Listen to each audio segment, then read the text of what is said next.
Today's weather update is brought to you by you. Big thanks for everybody on Patreon who continues to support this channel. If you want to help out, the link is down below. Now let's get into today's update.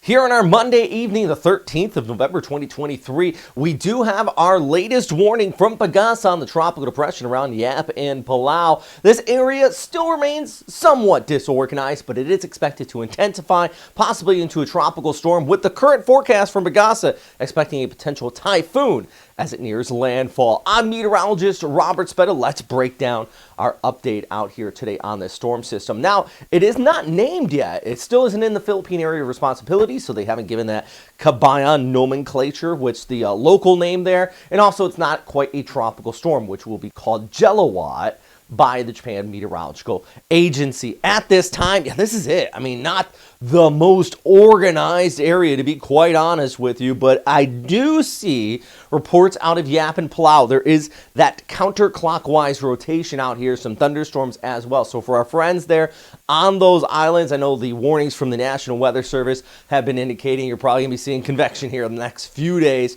with some thunderstorms. National Weather Service in Guam, remember that American out there. So yeah, that's the big thing for them. Here's Yap, got those thunderstorms. Here's Palau. And let's look this ahead. You can see the low-level rotation, if you look closely, right in there. It is not the most organized. We are getting a little bit of shear. There's our shear line back towards the north. That is kind of keeping this somewhat disorganized at this time. And you know what? The extended forecast, as long as that shear keeps bumping into it with our shear line, this will stay relatively weak. Let's hope that is the case. By the way, here is our shear line. You know, I always talk about this, but when it boils down to it is the difference between the northerly winds and the tropics colliding with each other. It's cold front up north. Once it gets further south, the advection and the thermodynamics back off a bit, so we call it a shear line. It's more about the winds instead of the temperature gradient.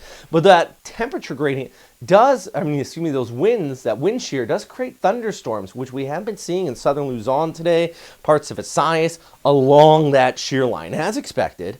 But if that dives far enough south, that is going to disrupt this area and cause it to continue to stay on the weak side. The big question is, though, is that really going to happen?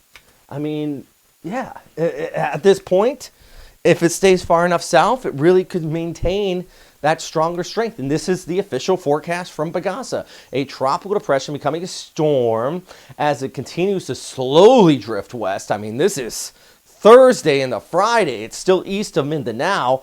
And their first forecast put out by the agency there does expect a landfalling typhoon there in eastern Visayas. Now, I've been saying this time and time again, pay attention to the cone of air. There is still some uncertainty here. But I think that westward trend, which I expected over a week ago, when this was way back near Chuk, is going to stay in place. Slowly strengthening, more than likely a landfall, but the intensity is the big question mark here because the Philippine Sea has a tendency to surprise us much stronger than what models indicate. We don't have recon out here to get us those initializing data. And yeah, it just... If I was out here in, how about Siargao, eastern areas of Visayas, even all the way back towards the north. Look at our shear line set up, bringing in that northerly wind for eastern areas of the Philippines. Be watching this. I mean, I know you are watching it closely. Like I said before, make those proper preparations here. We still got a few days. Still got a few days to see what's going to happen here. But look at the forecast from the ECMWF. Here's our trough there towards the north. That's going to help kind of maybe hook it at the last second, but it looks like our ridge is just going to let this settle in just off the east coast of Mindanao and eastern areas of Visayas, Leyte, and Samar, Siargao. I know you have flashbacks of Odette when you look at this. And yeah, this guidance, you know, not the panic or anything like that, but I just don't like how far south this is. Say that over and over again. I do not like how far south this is because the further south it goes, the more it stays away from that monsoonal flow, the more conditions could allow for a typhoon here.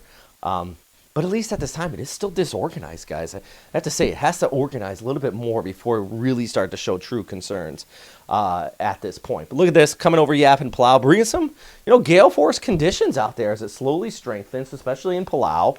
And then it continues to drift towards the west. Here's a look at the ECMWF showing, 30, 40. Look at that, back towards the north, about 50 kilometer per hour winds. That's the interaction, by the way, between our low pressure center and that monsoonal flow back towards the north with the shear line. It creates that tight pressure gradient. So the East Coast, I mean, we're talking about you out here in Catanduanes, Legazpi, parts of the east coast of Samar. Tacloban, a little bit sheltered from that. But yeah, and of course, over here towards Siargao, you're going to see some pretty decent winds. This week, if you're in Siargao, no big surf area, those surf is going to be big coming out ahead of this. Just be careful of rip currents, things like that out there, guys. And also, don't do it on Saturday or Sunday if we got a landfalling typhoon. Yeah. All right, know your information through official sources. I am not an official source. I'll never say I am. I'm going to give props to Bagasa. We were just talking about this in Yolanda anniversary a few days ago, how they would ignore storms until it entered the Philippine area of responsibility. And Haiyan, Yolanda, was a clear example of that. That storm, we knew about it for a week ahead of time. We knew where it was going to go. It was pretty obvious. And that storm was ignored by Bagasa until about 48 hours before it made landfall. They have come a long way. I'm always going to give them props. And they're doing a fantastic job tracking the storm system right now, in my humble opinion. All right, so let's take a look at that flyover. Here's our forecast as we go ahead through our day here on our Tuesday over towards Wednesday. You still got that showers out here in Tacloban, the easterly flow. I think the big topic is still that northeast monsoon and the shear line back here towards the north, in places like Manila, parts of Region 2 here. Showers across the Sierra Madre Mountains still continuing to take place if we scoot this back towards the north. For Cebu, if this storm did stand up westward trek, it wouldn't be until over the weekend. But you still have some passing showers thanks to that northeasterly flow. But it wouldn't be until about Monday over towards Tuesday that you would really see, maybe a little Sunday over towards Monday, any direct impacts if this does continue to scoot straight off there towards the west. Big thanks for everybody on Patreon. I got to add a few other names. People just signed up over the last 24 hours. Thank you again. As I've said time and time again, I will never put these updates behind a paywall, but it does take time, and it does cost money to make them, guys. So if you want to help, please do. I understand not everybody can hit that like and subscribe button, but it does help, trust me. By the way, this cold surge, I just want to mention this. Look at the snow across parts of Hokkaido. Fresh snow there in the mountains of Japan. If you check out my Facebook page, I shared some videos of some ski resorts out there in Niigata because they've been looking at some pretty decent snowfall here.